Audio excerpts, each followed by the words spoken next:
Hi guys, welcome to another episode of Living Life, a Life for You. I am your host, Dr. Veronica Garcia, and it is a joy and a pleasure today to interview a really wonderful student of the university, Miss Megan Showers. Hi, welcome. Hello, thank you for having me. Oh, it's such an honor. I love that I have the opportunity of interviewing you, but also just talk about your story and talk about your involvement at the university and everything in between. Ready? Yeah. Let's do it. Megan, tell me, what quarter are you in? Let's start with that. I am in 7th quarter. Mm-hmm. Which means that you've been here for a year and about 3/4. Year and 9 months or so. Almost 2 years. Almost 2 years, right at that edge. I love that. How has been your experience?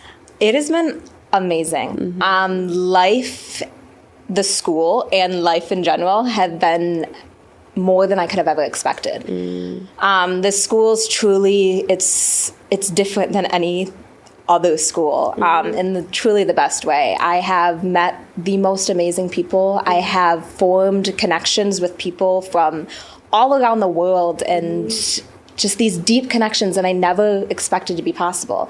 And this university allows you to really find those people and just to connect over something as common as chiropractic. So it's truly amazing. That's awesome. I love that. Where did you move to Georgia? Yes. To come here? I moved from Michigan. From Michigan. Yeah. Nice. How's it been adapting to everything in Georgia? Amazing. I love it. I am not a fan of the cold. I grew up in it for 23 years of my life. I dealt with it, and I'm like, never again. This heat, I love it. I love the heat. Not seeing snow for 2 years has been very magical. Nice. I bet. Well, Megan, let's talk a little bit about what inspired you to become a chiropractor. So, really, my mom. She's not a chiropractor or anything, but she did raise us very holistically. We didn't do the whole, if we had a cold, it was tough it out. You don't need the medicine and stuff. And I originally always wanted to be a dentist. I knew that I wanted to help people in some way, but I didn't really know how. So in undergrad, when I was in elementary school, I said I wanted to be a dentist and then just ran with it and started going down that path to do that. And then it was the night before my senior year, going back to undergrad, me and my mom just had a conversation, and I was applying to dental school, getting ready to do all that. And she was like, what about chiropractic? It was something I always talked about. It was kind of like, if I don't make it into dental school, I'll go to chiropractic school. But I didn't really know what chiropractic was. But she started saying that and just sparked an interest in me. So then I was like, how do you even get into chiropractic school? What are even the chiropractic schools? Can I even do it, So I just started looking it up, and then randomly I just applied to Life, and I think Palmer, because those were the only schools I knew about. And then 2 weeks later I was in, and I'm like, okay, I think I might be going to chiropractic school. Yeah. And then maybe 2 months later, we came down for Life Leadership Weekend.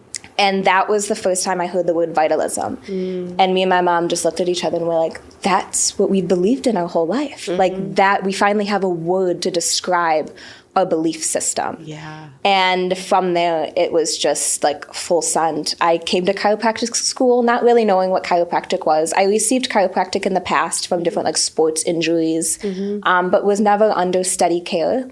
And then I started chiropractic school, and it has just been the most amazing experience. That's awesome. It's a beautiful journey. Yeah. I firmly believe that chiropractic chooses the person. Absolutely. It doesn't go the other way around. Totally. So it's beautiful that through mom or through just tiny seeds along the way, it's, yes, dentistry is pretty cool, but have you seen chiropractic? Yeah. That's awesome. Totally. You can change somebody's life through their smile, but you can also change just their soul through an adjustment. So it is just the depths that chiropractic can go I'm still learning and still just amazed by every single day. Yeah.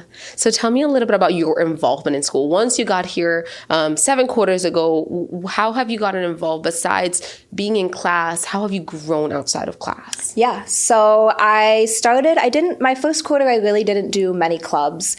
I tried a few here and there. I was going to Gonstead and I think Thompson and ICPA and just here and there, just trying to figure out what this even was. Yeah. And then it was my second quarter. I kept hearing people talk about this club on campus where they like woke up at 5:30 a.m. and trained. And I was like, that's insane and not a morning person. I don't know who those people are. But I just kept hearing about it. Yeah. And me and my friends just decided, like, why don't we go check them out? Like, what could they be doing at 5:30 a.m.? Like, that just sounds so crazy. So then I went to a club, and then from the first time I stepped foot into Mod 7, I was like, these are my people. This is my tribe. I don't really know what we just did. We just like ran and then did some breathing, and it was really weird and it was super uncomfortable, but it just felt so right. And from there, I just dove into KTC. And then I think a month later, I went to my first seminar and had just what I thought chiropractic was completely changed. And I seen the bigger picture of what this profession can do. And I received that life-changing adjustment that everyone talks about. And I cried for like 3 hours afterwards. I was like, I don't know what just happened to me. I don't know what's going on, but I'm sold. And I dove headfirst into it. And then I became a facilitator. And then, I became a facilitator, I think last year at this quarter. So it's been a year now of me being a facilitator for KTC. And it has truly changed my life. It is more to me than just a club. Like it is a family, and it goes throughout the whole country. And I just have the support system from so many people on campus, from other people in other clubs, other amazing doctors that I can look up to, and it is really changed my life. Yeah, that's a beautiful thing to hear. KTC also has a huge piece of my heart because, like you said, that life-changing adjustment that you just cry for 4 hours. I'm like, that's it. I got it. I definitely understand and can resonate with you on that. Tell me a little bit about, Kairos training culture. That's what KTC stands for. Tell me a little bit about how it is that it's a training culture that trains 3 key aspects of who we are as chiropractors. Tell me a little bit about those. Yeah. So the key thing for KTC is we train the art of the chiropractic adjustment. So you probably have heard of chiropractic, like the 3-stool.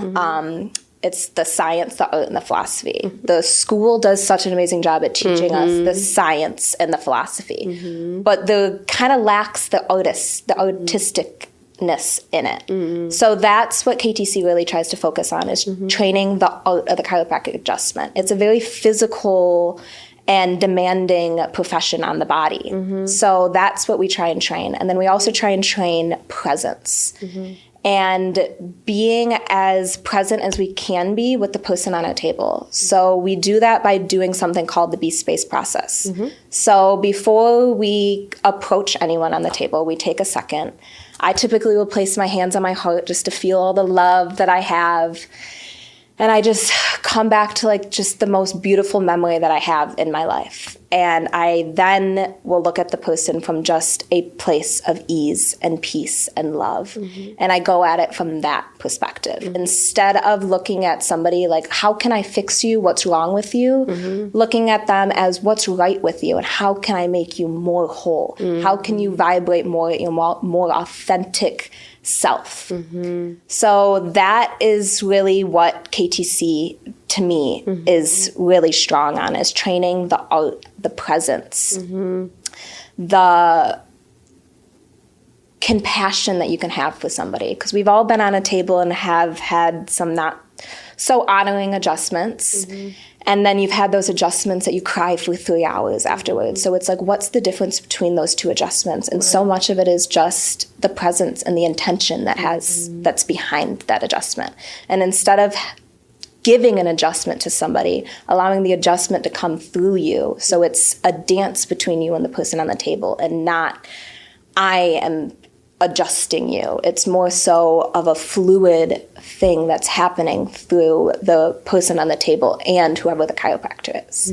So being able to learn how to do that takes time. It's not easy. Even just the B-space process, I still struggle with it. Sometimes I'm like sitting there, I'm like, okay, I'm like thinking about school and 20 other things.